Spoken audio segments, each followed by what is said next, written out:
September 1939. Europe stands on the edge of collapse. Armies mobilize, alliances fracture, and the old balance of power disappears almost overnight. Tanks cross borders, cities prepare for air raids, newspapers speak of blitzkrieg and total war. Yet beneath the thunder of artillery, another conflict begins, one far more silent and far more decisive. This is a war fought without gunfire, without explosions, without visible front lines. Its battlefield exists in radio frequencies and coded signals that crisscross the continent day and night. Every order issued by the German High Command, every movement of troops, every submarine patrol, every bombing raid is first transformed into streams of encrypted characters and sent through the air. At the heart of this invisible war stands a machine the Germans believe to be unbreakable. The Enigma machine is not large or imposing. It resembles an ordinary typewriter, housed in a wooden case. But inside, it contains a labyrinth of rotating wheels, electrical pathways, and internal wiring that turns plain language into chaos. Each key pressed triggers a cascade of mechanical and electrical changes. Letters transform into different letters. Patterns disappear. Meaning dissolves. Most terrifying of all, Enigma never stays the same. Its settings change daily, sometimes even more frequently. The number of possible combinations reaches into the millions. To German commanders, this means absolute security. Even if an enemy intercepts a message, decoding it in time would be impossible, or so they believe. German officers speak freely over the radio, confidently, carelessly. They plan invasions, schedule convoys, and coordinate entire campaigns under the assumption that no one is listening, or that if someone is, they will understand nothing. But someone is listening. Across Britain, radio operators sit in small, quiet rooms, headphones pressed tightly to their ears. They copy message after message onto paper. Endless columns of letters, no spaces, no punctuation, no recognizable words, just encrypted noise. At first glance, it is meaningless. At second glance, it is still meaningless. To many, the challenge appears hopeless. The mathematics alone seem overwhelming. The speed of the war makes it worse. Even if a message could be broken, it might arrive too late to matter. A convoy sunk, a city bombed, a battle already lost. Yet Britain understands something crucial. Modern wars are not won by strength alone. They are won by information. Knowing where the enemy is, knowing what they plan, knowing when they will strike. If Enigma can be broken, even briefly, the balance of the war could shift. The task will fall not to soldiers, but to minds. Mathematicians, trained to see patterns where none appear. Linguists who understand the habits of language. Ordinary people with extraordinary patience. They will work in isolation, under secrecy, so strict that many will never speak of their achievements for the rest of their lives. This is where the real battle begins. Not on beaches or in the sky, but in rooms filled with chalkboards, paper, and ticking machines. A war of shadows, a war of numbers. A war where victory means silence, and failure means defeat on a global scale. Long before the war begins, Germany is already preparing for it. Not only with tanks and aircraft, but with mathematics. German military planners understand a brutal truth of modern warfare. Messages must travel faster than armies. And if those messages are intercepted, the war can be lost before the first shot is fired. Their solution is Enigma. Originally developed as a commercial encryption device in the 1920s, Enigma is quickly adopted and transformed by the German military. What was once a business tool becomes a weapon of war. Each branch of the armed forces modifies it further. The Army, the Air Force, the Navy. Each adds complexity, each adds layers of security. At its core, Enigma works through a system of rotating rotors, metal discs wired internally in unique and deliberately chaotic ways. Every time a key is pressed, electrical current flows through these rotors, scrambling the letter into another. Then the rotors rotate. The next key press produces a different result. Type the same letter twice, and it will never encrypt the same way. Above the rotors sits the plug board. Cables swap pairs of letters before and after the signal passes through the machine. This single addition multiplies the number of possible settings beyond comprehension. To an outsider, the output looks indistinguishable from randomness. Every midnight, operators receive new key sheets, rotor order, initial positions, plug board connections. At the stroke of a new day, the entire system resets. Yesterday's solution is useless. Today's messages are locked behind a completely new mathematical wall. German cryptographers are confident. Their calculations show that even with unlimited time, breaking Enigma by brute force would take longer than the age of the universe. They believe no human mind and no machine can solve it fast enough to matter. This belief shapes everything that follows. German commanders begin to rely on Enigma not just as a tool, but as a guarantee. Orders that would once have required couriers are now transmitted freely over radio. Submarine positions, fuel shortages, attack schedules. The machine becomes the nervous system of the German war effort, and with every encrypted message sent, Germany unknowingly hands its enemies a new opportunity. Because encryption, no matter how complex, is still built by humans, and humans repeat themselves. They follow routines. They make assumptions. They underestimate the enemy. What the designers of Enigma fail to fully grasp is this: absolute security does not exist. Not when speed matters. Not when mistakes are inevitable. Not when the same system is used every single day across an entire global war. The machine promises certainty. But in war, certainty is always an illusion. And somewhere beyond Germany's borders, minds are already turning, searching for the first crack in Enigma's flawless design. As German radio traffic increases, so does the scale of the unseen battle. Across Europe, antennas rise from fields, rooftops, and remote coastal stations. These are not weapons in the traditional sense, yet they become just as critical as artillery or aircraft. Their purpose is simple: to listen. From the very first days of the war, Allied intelligence understands that messages alone are not enough. Interception must be systematic, relentless, and global. Every signal matters. Every transmission could carry the key to a future victory or a disaster yet to come. In Britain, small groups of radio operators work around the clock. Many are young. Some barely understand the importance of what they are hearing. They sit in cramped rooms, headphones pressing against their ears, copying rapid bursts of Morse code onto paper. The pace is unforgiving. There is no time to reflect, only to write. Letters stream across the page in long, unbroken chains. At first glance, the intercepted material seems useless. Pages fill with sequences that defy meaning. There are no words, no obvious repetitions, no clues.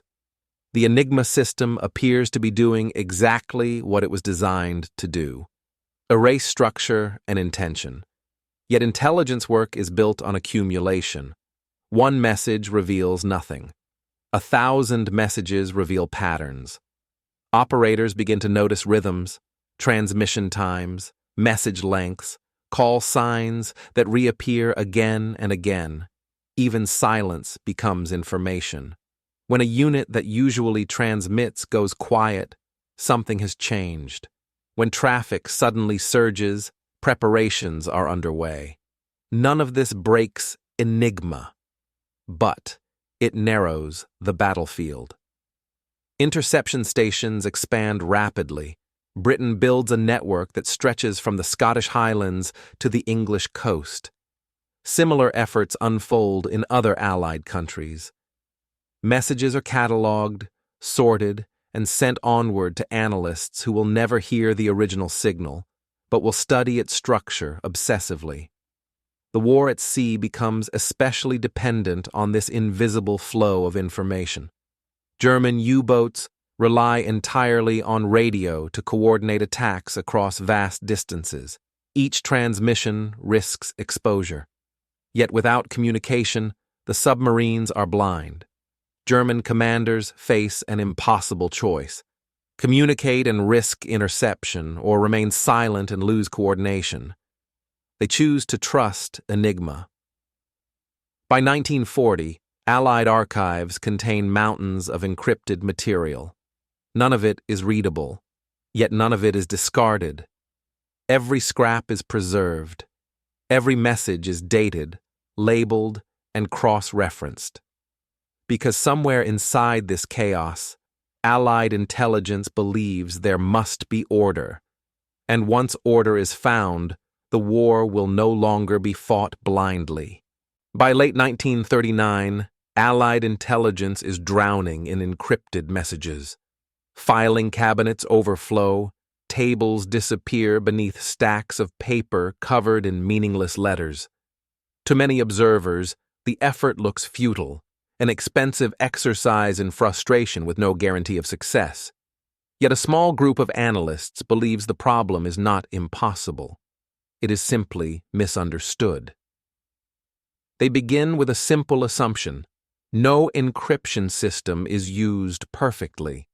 Human beings follow habits, they repeat phrases, they rely on routine, and soldiers, no matter how disciplined, are creatures of procedure. Weather reports follow a pattern.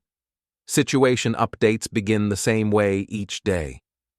Formal language creeps into military communication, even when secrecy demands otherwise. These predictable fragments become known as cribs. A crib is not a solution. It is a guess. A word or phrase that might appear somewhere inside an encrypted message. Weather report. Nothing to report. Heil. A single assumed word, placed in the right position, can begin to expose the internal behavior of Enigma's rotors. This is where cryptography stops being theory and becomes craft. Analysts align guessed phrases against intercepted text, testing whether the mechanical logic of Enigma allows such a transformation. Most attempts fail instantly. The machine rejects them. But occasionally, something strange happens. The logic does not collapse. The electrical pathways remain consistent. It is not a breakthrough, but it is a crack. At the same time, intelligence officers begin to combine encrypted messages with real-world events. A convoy is attacked. A city is bombed. A fleet changes course. Somewhere, an order must have been transmitted. Somewhere in the intercepted traffic, that decision exists, hidden but present. Slowly, painstakingly, fragments of context emerge. This work demands absolute concentration. One wrong assumption can waste days. One missed pattern can erase weeks of effort. There are no dramatic moments, no sudden revelations, only long hours of failure punctuated by brief flashes of possibility. What makes the task even harder is time. Enigma resets every day. Even if yesterday's key is solved, it is already obsolete. Victory must be repeated again and again, daily, relentlessly, just to keep up. Still, confidence grows. Not that Enigma is broken, but that it can be broken. For the first time, Allied codebreakers begin to believe that the German machine is not invincible, that beneath its layers of complexity lies a system bound by rules, and rules, once understood, can be exploited. The war of shadows is no longer blind guessing. It is becoming a race. Long before Britain enters the cryptographic battle in full force, another country has already taken the first decisive steps. In the early 1930s, as Europe struggles to recover from one war and fails to prevent the next, Poland quietly recognizes a looming threat. Trapped between Germany and the Soviet Union, Polish intelligence understands that survival will depend not only on armies, but on knowledge. While most of Europe still views Enigma as an impenetrable mystery, Polish mathematicians approach the problem differently. They do not treat it as a linguistic puzzle, they treat it as mathematics. Young, brilliant, and largely unknown, they apply advanced mathematical theory to the machine's internal structure. Instead of guessing words, they analyze permutations. Instead of intuition, they use logic. Rotor movements are mapped. Electrical pathways are reconstructed. Slowly, the abstract becomes mechanical. The impossible becomes difficult but solvable. Against all expectations, the Polish team achieves something extraordinary. They reconstruct the Enigma machine itself, not by stealing one, but by understanding it so completely that they can recreate its logic from scratch. It is one of the most remarkable intelligence achievements of the interwar period, and one of the least known. For a brief moment, Poland can read German military traffic. But this victory is fragile. Germany continues to improve Enigma. More rotors are added. Procedures change. The window of opportunity narrows. And as political tensions escalate toward open war, Poland faces a grim reality. Alone, it cannot keep up forever. In the summer of 1939, just weeks before the invasion of Poland, a secret meeting takes place. Polish intelligence officers sit down with representatives from Britain and France. What they reveal shocks their allies. They do not merely describe Enigma. They explain how it works. They share methods. They hand over replicas of the machine itself. This transfer of knowledge is an act of quiet desperation and profound foresight. Poland knows what is coming. When the invasion begins, its cryptographic effort will be destroyed or scattered, but its work will not be lost. When German forces cross the Polish border in September 1939, the world sees only tanks and fire. What it does not see is the survival of an idea, one that will soon take root elsewhere. Britain will not start from zero. Thanks to Poland, the race against Enigma has already begun, with a crucial advantage that history will almost forget. As Britain absorbs the knowledge passed on by Poland, the war accelerates. France collapses. The Battle of Britain looms. German messages flood the airwaves in unprecedented volume. If Enigma is ever to be broken consistently, Britain will need more than isolated efforts. It will need a place where secrecy, intellect, and urgency collide. That place is Bletchley Park. Hidden in the English countryside, far from the bombed cities and front lines, the estate looks unremarkable. A manor house, a collection of hastily constructed wooden huts, gravel paths, thin walls, drafty rooms. Nothing about it suggests that the fate of the war will pass through here day after day. Inside, the pressure is relentless. Bletchley Park becomes a gathering point for minds that do not fit traditional military structures. Mathematicians sit beside linguists. Chess champions work alongside classicists. Engineers argue with poets. Many have never worn uniforms. Few understand the full scope of the mission. All are bound by secrecy so strict that even after the war, most will never speak of what they did. Their enemy is time. Every morning begins the same way. New Enigma settings take effect at midnight. Yesterday's progress is worthless unless the new key can be broken again. Today. Messages intercepted at dawn must be read before noon, or they lose their value. An order understood too late is no better than no order at all. Work at Bletchley is exhausting. Days blur into nights. Sleep is irregular. Failure is constant. Most attempts to break the daily key end in nothing. When success comes, it is quiet, almost anticlimactic.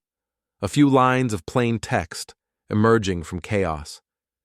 Yet those lines can change everything. A convoy rerouted, a submarine pack exposed, an air raid anticipated hours before it begins. But the workers rarely see the results of their labor. They are forbidden from knowing how their intelligence is used. They are told only one thing: keep going. As German encryption grows more complex, improvisation becomes essential. Old methods no longer suffice. Guesswork must be refined. Patterns must be exploited faster. Machines must be built to assist human thought. Bletchley Park is no longer simply breaking codes. It is inventing a new kind of warfare, one where brains, not bullets, determine who survives the next day.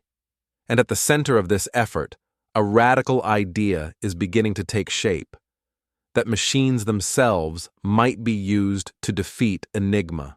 Human intuition has carried the codebreakers far, but by 1940, it is no longer enough. The volume of intercepted traffic is overwhelming. Enigma's daily key changes faster than teams can test assumptions by hand. What once took hours now demands minutes. The war is accelerating, and so must the process of breaking its secrets. At Bletchley Park, a dangerous idea gains momentum. If Enigma is a machine, then only another machine can defeat it. The challenge is unprecedented. No one has ever attempted to build a device whose sole purpose is to think through possibilities at mechanical speed. This is not automation. It is reasoning made physical. Logic translated into gears, wires, and rotating drums. The concept draws directly from Polish groundwork. Their early devices proved that Enigma's logic could be mirrored. But Britain must take the idea further. The new machine must do in hours what would take humans weeks, and it must do it every single day.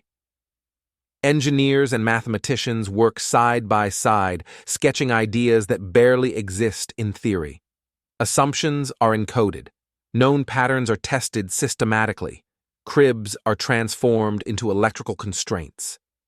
Where a human mind might try one path at a time, the machine will try thousands, relentlessly, without fatigue. The result is the bomb. It is loud, crude, imperfect. Rows of rotating drums spin endlessly, clicking and whirring as they race through possible Enigma settings. Wires snake across its frame, lights flicker. To an outsider, it looks chaotic. To those who understand it, the machine represents hope. But hope is fragile. The bomb does not read messages. It does not understand language. It simply eliminates impossibilities at terrifying speed. When it stops, it does not give an answer, only a possibility. Humans must still verify the result, test it, and extract a meaning before the clock runs out. There are days when dozens of machines run non-stop and produce nothing. Days when success arrives minutes before the information becomes useless. Days when a single mechanical failure erases precious time. And yet slowly, the balance shifts. With each improvement, the window between interception and understanding narrows. Messages that once arrived too late now arrive in time. Sometimes just barely. Sometimes with hours to spare. For the first time, Enigma is not just challenged, it is hunted. The German machine still changes daily, still grows more complex, still appears invulnerable to those who trust it. But inside Bletchley Park, a truth is becoming clear. The future of war will belong not only to armies, but to machines that can outthink them. and the quiet, relentless hum of the bombs marks the sound of a new age being born. Breaking Enigma is not the end of the struggle. In many ways, it is the beginning of a far more dangerous one, because information, once obtained, cannot always be used, and knowing too much can be just as lethal as knowing nothing at all. At Bletchley Park, decrypted messages begin to reveal terrifying clarity. Convoy routes mapped in advance, submarine patrol zones marked with precision, air raids scheduled down to the hour. For the first time, Allied commanders can see the war unfolding before it happens.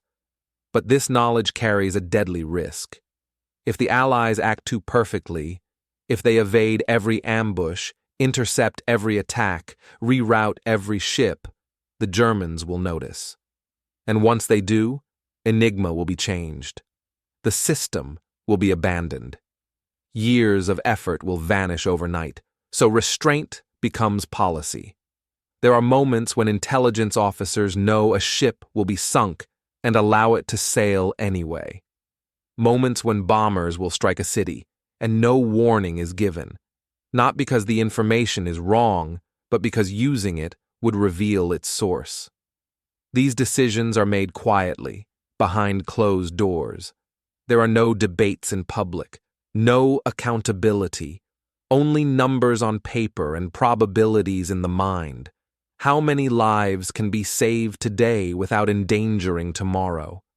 How much truth can be used without exposing the lie that protects it? For those at Bletchley Park, the emotional cost is crushing. They decode messages that describe imminent attacks. They watch clocks tick down. They wait for orders that do not come. And when the aftermath is reported, ships lost, cities damaged, they know with absolute certainty that they could have changed the outcome.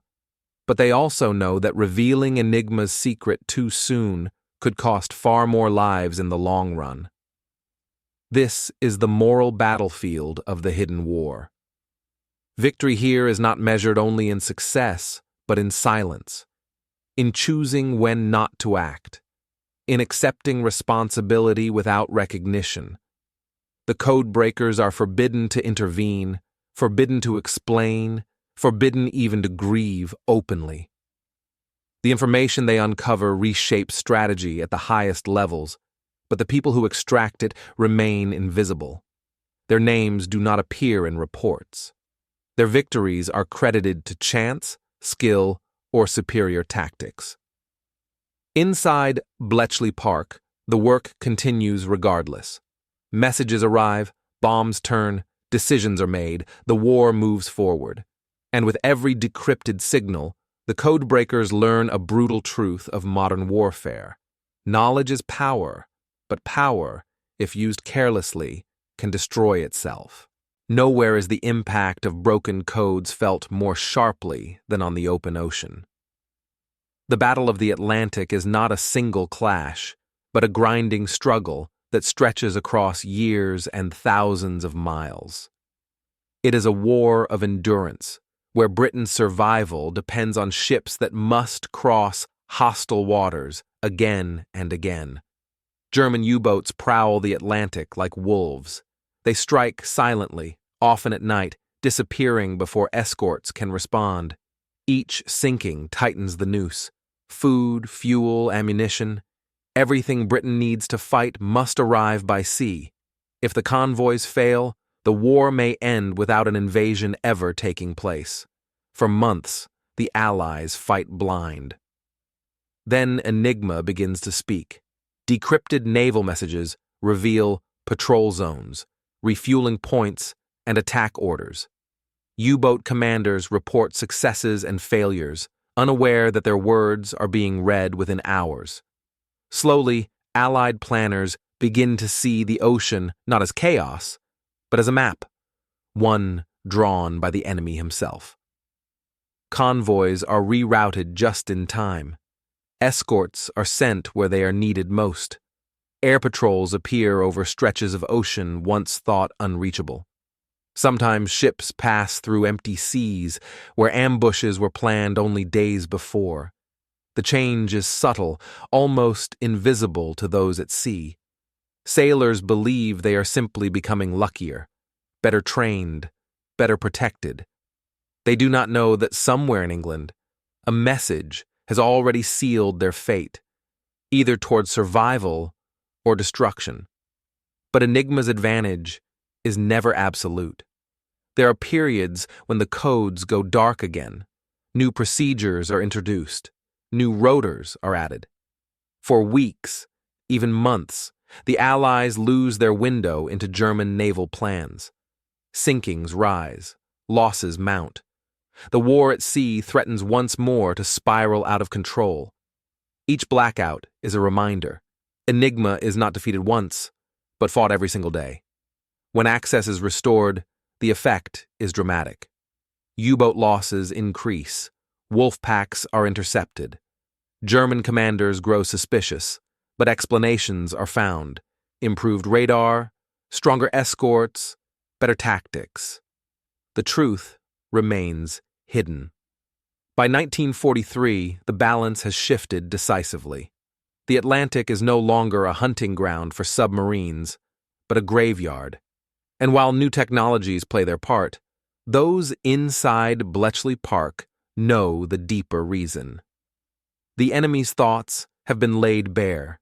The Atlantic has not been won by firepower alone, but by information, quietly gathered, carefully used, and never revealed. And with Britain's lifeline secured, the path toward ultimate victory begins to open. As decrypted intelligence becomes more reliable, its role begins to change. At first, Enigma provides warnings, isolated glimpses into enemy intentions. But over time, it evolves into something far more powerful. It becomes a strategic lens through which the entire war can be viewed. By 1942, Allied commanders are no longer reacting blindly. They are planning. Messages intercepted and decoded at Bletchley Park reveal the rhythms of the German war machine. Supply shortages, delays, friction between branches of command. The encrypted traffic exposes not just movements, but priorities. What matters most? What can be sacrificed? Where Germany is strong and where it is vulnerable. This information flows upward, carefully filtered and disguised. Reports reach naval headquarters, air commands, and planning staffs without revealing their true origin. Decisions are justified through reconnaissance, prisoner interrogations, or aerial photography. Enigma remains the silent partner, shaping outcomes without leaving fingerprints. The effect is cumulative. Air campaigns are timed to exploit known weaknesses. Naval forces concentrate where enemy coordination is strained. Even deception operations gain new precision. False signals are crafted to confirm German expectations, while real movements remain concealed. Perhaps most importantly, Allied leaders begin to trust information over instinct. Wars have long been fought on intuition, experience, and the charisma of commanders. Enigma introduces something new: confidence grounded in certainty. Not absolute knowledge, but enough clarity to tilt the odds. This does not make decisions easier. Knowing the enemy's intentions does not eliminate risk. Weather intervenes, human error persists, plans still fail, but failure is no longer random. It is calculated. Behind every major operation, a question now lingers. What does Enigma say? Yet the secret must remain intact. Every use of intelligence is weighed against the risk of exposure. Too many perfect moves invite suspicion. Too many coincidences demand explanation. So, strategy becomes performance. Allied forces must appear uncertain even when they are not. Mistakes are allowed to happen. Losses are accepted. The illusion of ignorance is preserved at great cost. For those making these choices, the burden is immense. They are playing a game where the stakes are measured in lives, and the rules are written in silence. By turning secrets into strategy, the Allies gain an invisible advantage that no enemy reconnaissance can detect, a weapon without sound or shape. And as the war grinds on, that weapon grows sharper with every intercepted message. As Allied intelligence matures, Enigma's greatest value is no longer limited to prediction. It becomes a tool for manipulation. If the enemy's plans can be read, then the enemy's expectations can be shaped. And in war, deception can be as powerful as force. By 1943, Allied planners understand a critical truth. Germany trusts its encrypted communications absolutely. Messages sent through Enigma are treated as fact. Reports are believed. Assumptions go unchallenged. This trust creates an opening, one that can be exploited with precision. False information begins to flow. Entire phantom armies are invented on paper. Radio traffic is carefully staged. Fake units transmit convincing messages following authentic German procedures and rhythms. Decrypted responses confirm that the deception is working. The enemy reacts exactly as expected, redeploying forces, reinforcing the wrong sectors, preparing for attacks that will never come. The most dangerous part of this strategy is restraint. Deception must never be perfect. If German commanders notice inconsistencies, if the Allies appear too well informed, the illusion will collapse. Every false signal must be balanced with real uncertainty. Every lie must sound ordinary. This is where Enigma provides an unparalleled advantage.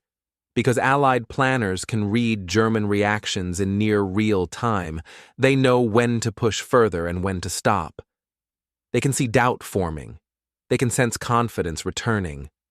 Deception becomes a dialogue, not a gamble. Nowhere is this more critical than in preparations for major offensives.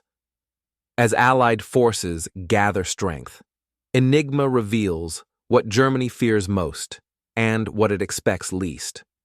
Defensive lines are shifted. Reserves are misallocated. Commanders are reassured at precisely the wrong moment. For those inside Bletchley Park, this phase of the war carries a new tension. They are no longer merely uncovering truth. They are shaping reality. Every intercepted message is read not just for information, but for emotion, confidence, anxiety, confusion. Intelligence becomes psychological warfare, conducted silently and invisibly. The enemy never sees the hand that moves the pieces. When operations finally begin, German forces are often positioned exactly where they should not be. Attacks meet weaker defenses. Counterattacks arrive too late. The battlefield reflects decisions made days or weeks earlier, decisions guided by messages Germany believed were secure. In this quiet contest of minds, Enigma has been turned against its creators. What was designed to protect German intentions is now used to control them, and the War of Shadows enters its most decisive phase. Victory in the hidden war demands more than intelligence. It demands silence, absolute unbroken silence, maintained not for days or months, but for years. As Enigma's secrets begin to shape the course of the conflict, protecting those secrets becomes as critical as breaking the codes themselves. At Bletchley Park, secrecy is enforced with ruthless discipline. Those who work there are told almost nothing beyond their immediate task. One team breaks naval traffic. Another analyzes Air Force signals. A third builds machines.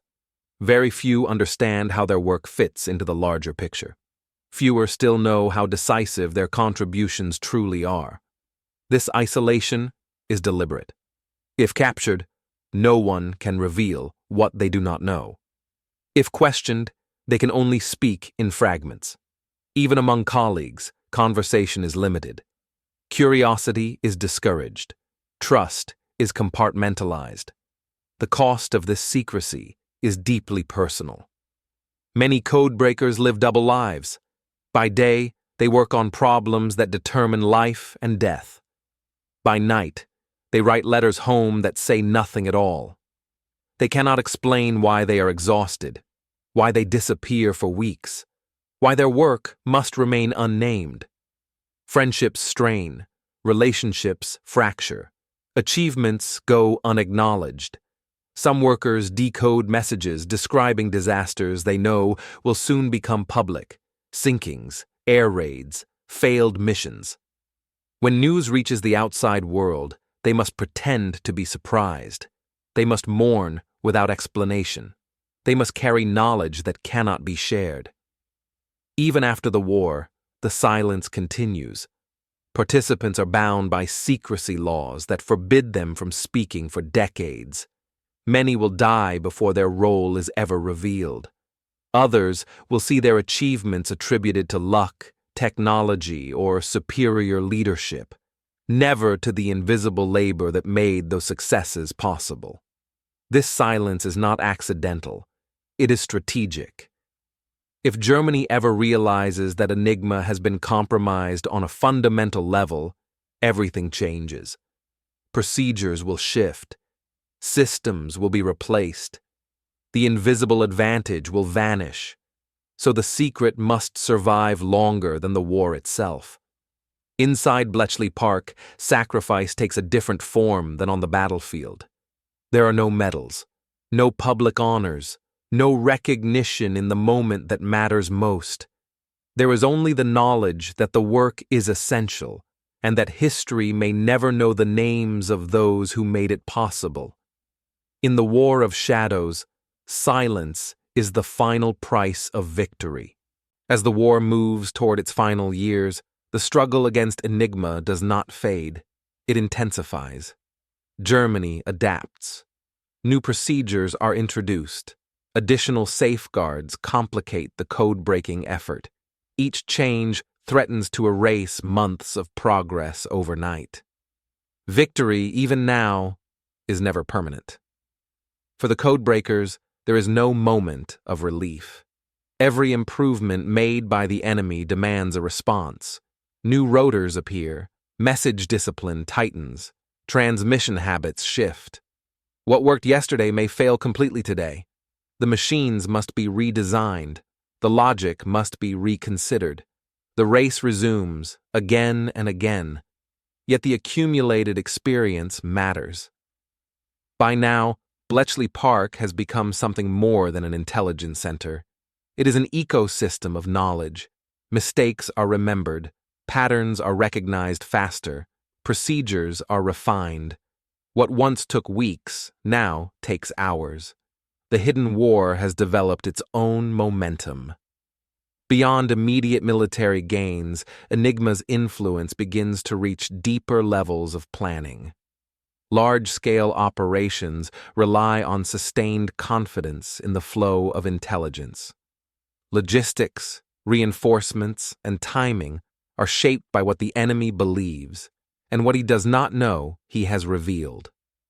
This long-term advantage is difficult to measure, but impossible to deny.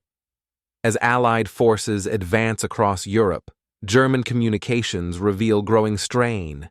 Confusion spreads. Orders contradict one another. Resources are stretched thin. The encrypted messages no longer carry the certainty they once did. They reflect a system under pressure, reacting rather than directing. Still, the illusion of security persists. German commanders continue to trust Enigma until the very end. Even as defeat looms, the machine remains central to coordination. It is never fully abandoned, never openly questioned. The idea that it has been fundamentally compromised is simply unthinkable. This is Enigma's final irony. The very confidence it inspires ensures its continued use, and with it, the continued flow of information to those who have learned how to listen. The secret survives not because it is hidden perfectly, but because it is believed too completely. When the war in Europe finally ends, Enigma falls silent. The machines are packed away. The messages stop. The radio waves grow quiet. But the impact of what was achieved does not disappear. The methods developed to defeat Enigma have changed the nature of intelligence forever. They have shown that information, processed at speed and scale, can shape the outcome of global conflict. They have proven that machines can extend human thought, and that secrecy, discipline, and patience can be as decisive as armies. The shadow cast by Enigma will stretch far beyond 1945, and the world that emerges from the war will never again underestimate the power of hidden knowledge. When the war finally ends, celebrations erupt across Europe. Cities are liberated, armies surrender, leaders speak of triumph, sacrifice, and endurance. The story of victory is told through battles won, territories reclaimed, and flags raised over ruined capitals. But one of the most decisive victories of the war remains unspoken. There are no parades for the codebreakers, no public acknowledgments, no official speeches that mention the machine that quietly reshaped the conflict. Enigma is locked away, its story buried beneath layers of secrecy that will last for decades. For those who worked at Bletchley Park, the return to ordinary life is abrupt and disorienting. They leave behind a world where every minute mattered, where each decision could save or cost thousands of lives. They return to jobs, families, and conversations that cannot include the truth of what they have done. Their experiences must be folded into silence. Many struggle with this transition. They have lived for years with an understanding of the war that few others possess. They know which disasters were unavoidable and which were allowed to happen for reasons that could never be explained.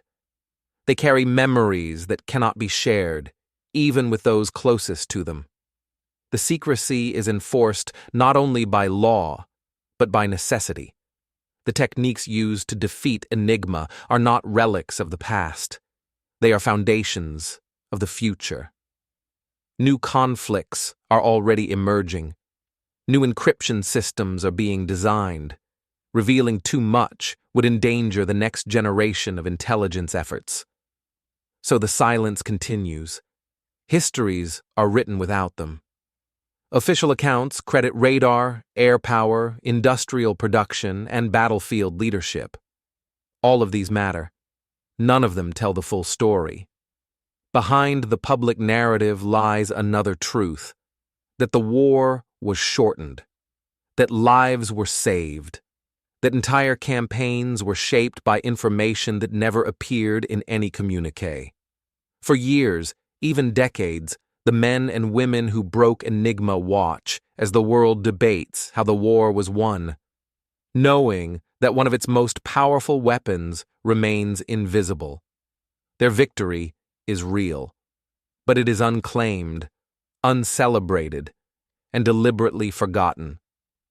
Until, slowly, history begins to catch up. Decades pass before the full story of Enigma begins to emerge. Files are declassified. Testimonies are finally allowed. Machines once locked away are displayed behind glass. What was once a rumor becomes history, and the scale of what was achieved slowly comes into focus. The breaking of Enigma did not simply help win a war. It changed the nature of warfare itself. For the first time, information became a decisive weapon at the strategic level. Not intelligence gathered by spies or scouts, but vast streams of data, processed, analyzed, and acted upon faster than the enemy could imagine. War was no longer fought only with steel and fire, but with logic and speed. From the machines built at Bletchley Park comes a new way of thinking: the idea that complex problems can be reduced, structured, and attacked systematically. That machines can extend the human mind. That secrecy, organization, and patience can shape events on a global scale without ever being seen.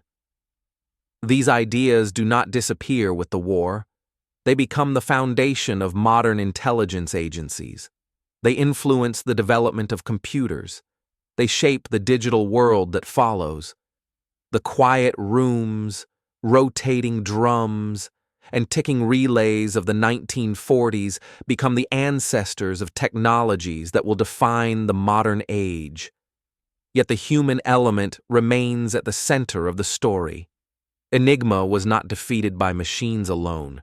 It was defeated by people, by their creativity, their discipline, and their willingness to work in obscurity for a cause they could never publicly claim. People who accepted that their greatest achievement would be invisible. In the end, this is Enigma's final lesson. The most powerful forces in history are often the ones we never see, the decisions made in silence, the victories achieved without applause, the sacrifices remembered only by those who made them. The Second World War is often remembered through its battles and leaders, but behind every turning point lies a quieter truth, that the war was also won in rooms without windows, by people whose names were erased from the moment of their success. Inside, Enigma was not just a code. It was a doorway into the future. And once opened, the world could never return to what it was before.